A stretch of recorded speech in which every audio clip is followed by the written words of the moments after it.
Kau bilang ekonomi meroket, Menyindir lewat lagu. ternyata malah meleset. Mobil SMK entah ada di mana rimbanya. 10 juta lapangan kerja, itulah yang dijanjikannya. 11.000 triliun katanya ada di kantong saya. Manalah mungkin kau tepati janjimu yang omon-omon itu. Jawa Barat, Jawa Tengah, Jawa Timur. Rakyatnya makin melarat, luka hatinya makin menganga. Pejabatnya pada makmur. Malah digital lagu. Bapak, bagaimana nih urusannya Bapak? Kapan beresnya Bapak? Tenang Pak Prabowo, saya udah ada di sini. Gibran. Ngadepin wartawan doang nih. Aduh, udah kelabakan.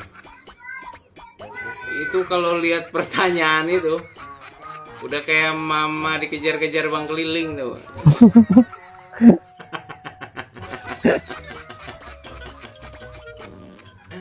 Aduh, ya kan?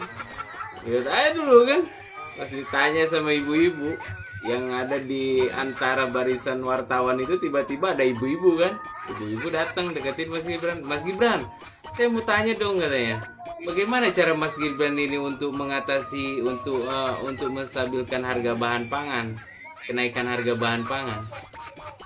Pelantat, pelintut, musam, mesem, cengar, cengir. Ujung-ujungnya jawabannya apa? Silakan tanya ke tim. Aduh. Ini enak banget ini. Tokoh satu ini. Siapa? Ayo. Bisa milih jabatannya apa kira-kira?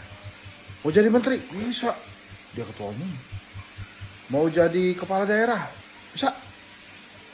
Bupati bisa, wali kota bisa, gubernur bisa, dan bisa pilih di mana aja. Pasti didukung oleh keluarganya. Tapi kira-kira ada yang milih ya? Ya nggak? Ya nggak? MK, Mahkamah, Kakak. Loh, Kaget. Ciri khasnya pada Jokowi. MA, Mahkamah, Adik.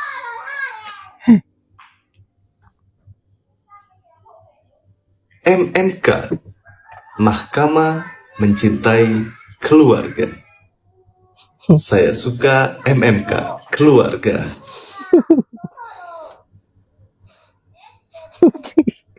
Tag teman kalian yang juga cinta MMK, keluarga. Ya nggak tahu, tanya yang mau tanya saya. Terus cewek. Sebentar, itu anunya. Ini nih orang dungu yang sedang menulis komen di sini, yaitu 02. Kebijakan yang dikeluarkan Jokowi gak ada hubungannya sama Prabowo Gibran. Tenang aja, belum dilantik. Udahlah, capek ya Allah. Nah, bukan gini. Ini kan yang kita tahu bahwa Prabowo dan Gibran ini memilih melanjutkan. Artinya ketika sekarang sudah ada kejelekan-kejelekan atau aturan-aturan yang semrawut, artinya dari Prabowo dan Gibran ini ya memilih melanjutkan begitu. Dan kita tahu sendirilah, katanya nggak tahu sih aslinya 58% itu adalah pendukungnya gitu. Tapi kenapa sampai saat ini ada tapera yang sedang berkembang di masyarakat terkait tanggapannya, 02 sama sekali tidak ada keluar gitu. Katanya 58%, tapi kenapa sih orangnya tidak ada yang antusias untuk mengkritisi atau antusias untuk mengajak diskusi dan sebagainya begitu ya. Oke. 1% meningkat penerimaan negara. Tiap 1% itu adalah 15 miliar dolar. Jadi kalau kita bisa... Bapak kok gampang kali berubah ya. Waktu kampanye kemarin, Bapak seperti Robin Hood yang berupaya keras untuk mensejahterakan warga bangsa ini. Bapak janjikan listrik akan disubsidi, BBM akan disubsidi, transportasi seperti negara lain gratis, pendidikan gratis, yang mau kuliah ke luar negeri difasilitasi, makan siang untuk peningkatan gizi, menyediakan 3 juta rumah dari pesisir, daerah pedesaan dan perkotaan masing-masing 1 juta 1 juta.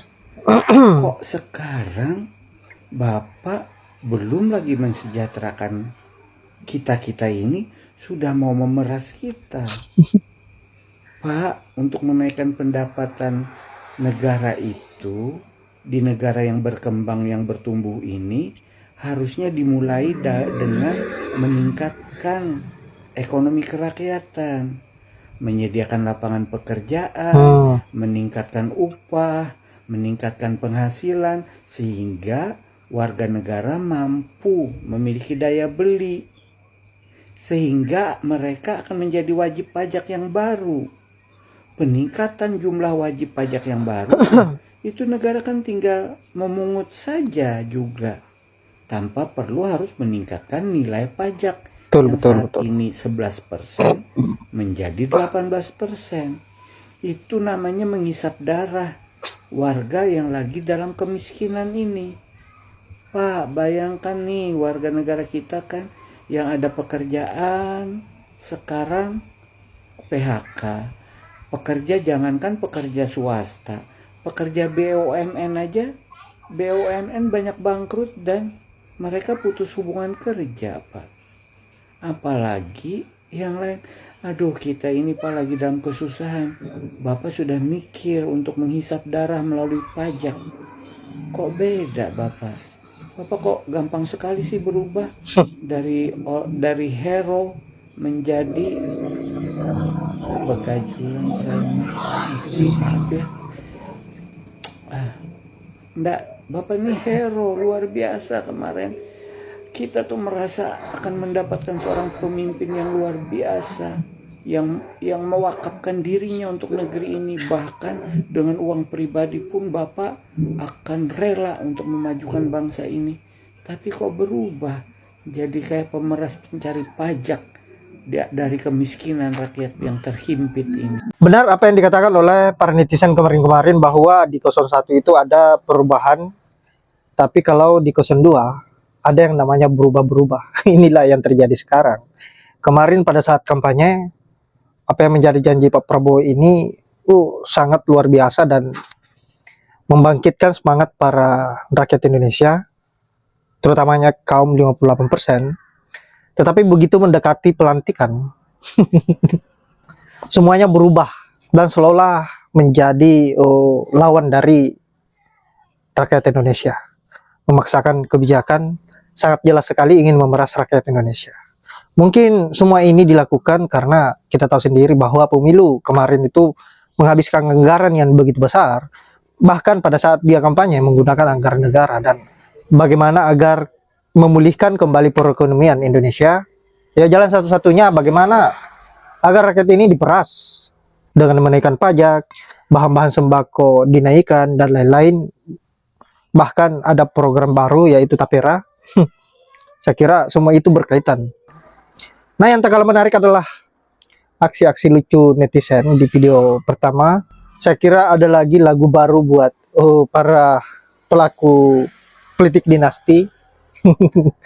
Saya kira cukup lucu apa yang dilakukan oleh para netizen. Tak henti-hentinya memberikan sebuah parodi untuk menghibur kita sebagai rakyat yang terhimpit saat ini, sebagai rakyat yang tertindas saat ini.